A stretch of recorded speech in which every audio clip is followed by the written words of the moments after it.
Night ఇలాగ కలిపెట్టుకున్న పిండి దోస పిండి అయితే కొంచెము ఇలా కలిపెట్టేసేసి ఒక బౌల్లో కొంచెం కొంచెము మరి డైలీ తీసుకొని ఇలాగ మనం వేసుకోవచ్చు. నేనైతే ఒక కేజీన్నర దాకా పిండి పట్టించేసి నేను ఇలాగ దోస పిండి కలిపెట్టుకున్నానండి. అందులో నైట్ అంతా కలిపెట్టాను కాబట్టి మార్నింగ్ కల్లా కొద్దిగా బాగా పులుస్తుంది, బాగుంటుంది. అయితే తగినంత పిండి అయితే తీసుకున్నాను. అందులో నుంచి కొంచెము దాంట్లో కొంచెము సాల్టు అలాగే కొంచెము సోడా, మరి పిండి ఎంత వేసుకుంటున్నామో దాన్ని బట్టి మీరు సాల్టు సోడా అనేది వేసుకోండి.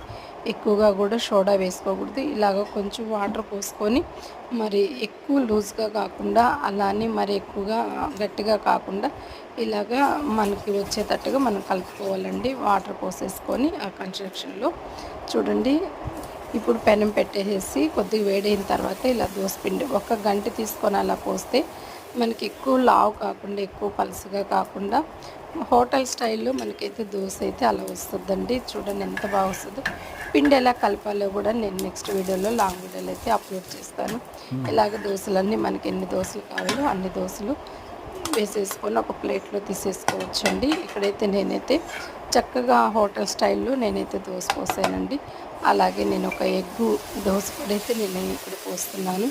ఎందుకనంటే దోశ పోసినప్పుడల్లా ఇంట్లో వాళ్ళు ఎగ్ దోశ కావాలంటుంటారు. అలాగా మనం దోశ పోసేసుకొని అందులో ఒక ఎగ్ కొట్టేసి ఇక్కడైతే నేను పొడి చల్లుతున్నానండి. పొడికి బదులు చట్నీ కూడా వేసుకోవచ్చు, అలాగే ఎర్ర కారం కూడా వేసుకోవచ్చు. ఇక్కడైతే నేను పప్పుల పొడి ఉంది, ఆ పప్పుల పొడి అయితే వేస్తున్నాను. చాలా బాగుంటుంది. ఎలా చేయాలో కూడా పొడి అయితే నేను నెక్స్ట్ వీడియోలో అప్లోడ్ చేస్తానండి. ఇలాగ తగినంత ఆయిల్ కానీ లేదంటే నెయ్యి కానీ వేసుకోవచ్చు. నేనైతే ఇక్కడ ఆయిల్ వేస్తున్నాను. చూడండి, రెండు వైపులు ఇలాగ మనం కాల్చేసుకోవాలి. నేనైతే తిప్పేది మిస్ చేశాను అక్కడ వీడియో. చూడండి, ఇట్లా మనకి రెండు వైపులు కాల్చుకొని మనం తీసేసుకోవచ్చు. ఇలాగా ఎంత బాగుంటుందంటే బయట కొనే బదులు మనం ఇంట్లోనే ఇలాగా ఫ్రెష్గా మనం చేసుకొని ఇలా తింటున్నప్పుడు చాలా బాగుంటుంది. నేనైతే నిన్న వీడియోలో నేను పల్లీల చట్నీ పెట్టాను కదండి. ఈ వీడియోలో కూడా నేను పల్లీల చట్నీతో ఇలాగ దోశ తింటుంటే అసలు చాలా బాగుంటుందండి. మీకు నచ్చితే లైక్ చేయండి, షేర్ చేయండి, సబ్స్క్రైబ్ చేసుకోండి ఫ్రెండ్స్. మన ఛానల్ కూడా ఆదరించండి. చూడండి ఎగ్ దోశ ఎంత బాగుందో. బాయ్ ఫ్రెండ్స్, నమస్తే.